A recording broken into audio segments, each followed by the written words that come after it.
Саламатсыздарбы урматтуу каналымдын көрүүчүлөрүм. Сиздерди каналымда көргөнүмгө абдан кубанычтамын. Анан бүгүнкү кыла турган сөзүбүз бул Кытайдын атайын баягы алыска гранатаны ыргытуучу снайпердик аспабы.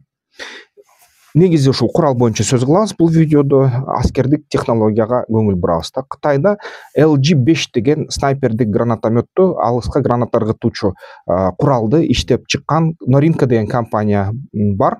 Ал корпорациясы 1000 метрге граната ыргытуучу ушундай куралды иштеп чыгып ойлоп тапты. Ал негизи куралды снайпердик деп атаса болот, бирок ал снайпердик окту эмес, гранатаны жеткире алат. Гранатанын эки түрү бар да, ошол бирөөсү чоңураак, баягы жапыртатып туруп 15 кишиге чейин жок кылуучу снаряд, экинчи снаряд болсо кичигирээк. Ал деген баягы 1-2 кишини жарадар кылуучу же бөлмө ичиндеги бир группаны жок кылуу снаряд катары колдонулушат да. Гранатомет ушундай көрүнөт. Калибрге жараша, албетте баягы гранатасына жараша анын дагы баягы атуучу забереги да ар кандай болот, ствол калыңдыгы ар кандай болот.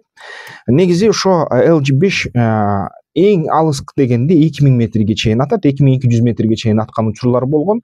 Анан ушундай аралыкта баягы жапыртатып туруп чоң көлөмдөгү, мисалы үчүн жоо келатса, ошол жоого атканга жарамдуу болот да. Анан албетте атайын барабандыкындай өзүнүн баягы магазини бар, барабандык добул бас камсыздоочусу бар, кыргызча айтканда. Бирөөсүнө баягы чоң калибрде LG5 деген калибрине 4 эле граната батат, чоң. Анан QLU-11 деген калибрине 15ке чейин батат да, бирок 15ке чейин баткан огу кичине кичирээк болуп калат да, жардыргыч заты да азыраак. Калибрдин эки түрү бар албетте, ошондуктан 40 мм бул 40-53кө HV деп аталат, же болбосо 35 мм 35-32ге SR деп аталат да. Анан түрү автоматтык, бул деген атып баштаганда автоматика иштейт. Автоматтык түрдө бүт магазинди атып салса болот, биринен артын бирин. Же болбосо негизи режимдер бар дагы, бир менен аткан, бирден атса да болот да, тагыраак тийгенге. Узундугу 1 метр 20 сантиметр, салмагы болсо 12 килограмм 13 килограммга чейин барат. Бипод менен, эгерде машинеге баягы треногасы менен кошо орнотсо, станок менен орнотсо 23 килограммга чейин барат. Аны машинеге да орнотсо болот да. Анан негизи барретте эле да, 50 калибрдеги барретте эле салмагы. Анан ошол үчүн треногага орнотсо ушундай көрүнүп калат. Треноганы дагы баягы машине кузовуна бурама менен бурап койсо болот, же болбосо жерге кадап койсо болот да. Анан албетте 600 метр аралыкта бул деген баягы стандарттык терезеге, бөлмөгө таамай тийгизе алат да. Мисалы үчүн ошол LG деген чоң калибрдеги граната менен атканда 4-дөн 3-ө ошондой терезеге кирет 600 метрден. Бул аябай жакшы нерсе. Мисалы үчүн ошол имараттарды кандайдыр бир жоолордон тазалоо үчүн аябай ылайык келет да. Анан негизи анын да атайын компьютерлер менен коштосо болот. Мисалы үчүн жылуулук байкоч тепловизор орнотсо болот да. Албетте алыс аралыкка атуу үчүн атайын дагы баллистикалык компьютерларды кошсо болот. Же болбосо дагы кошумча жабдыктарды, мисалы үчүн ошо жасалма интеллект менен коштолгон жана атууну аябай таамай кылган атайын системалар менен да коштосо болот деп айтылууда.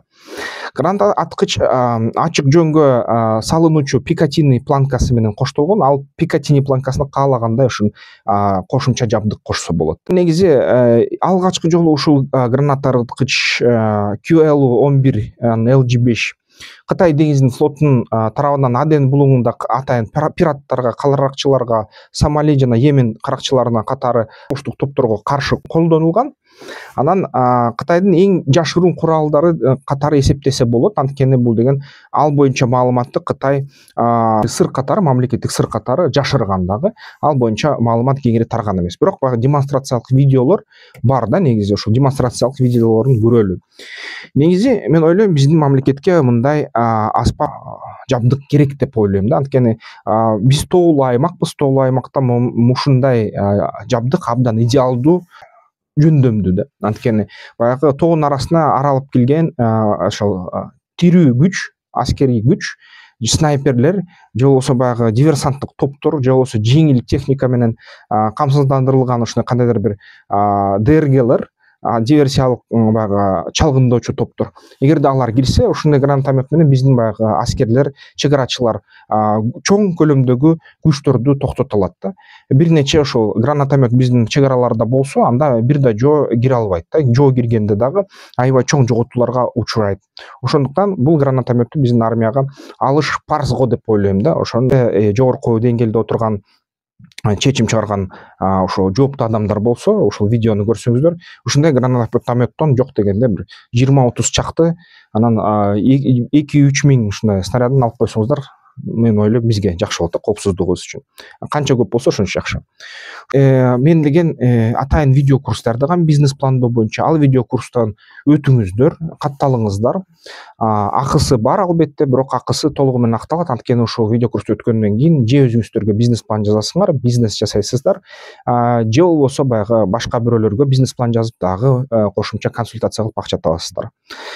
Биздин өлкөдө ишкерлер азыр 6% калк санына караганда, негизи өлкө өнүгүш үчүн 12%дан ашыш керек да. 30%дан ашса өлкө аябай гүлдөйт деп эсептелет.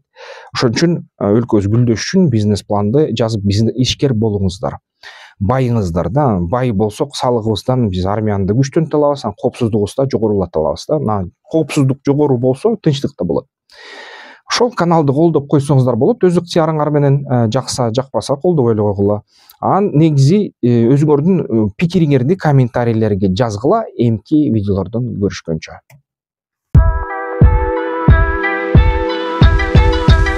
Тактикалык федерациясына мүчөлүккө киргиле, страйкбол ойногула, ден соолукка жакшы.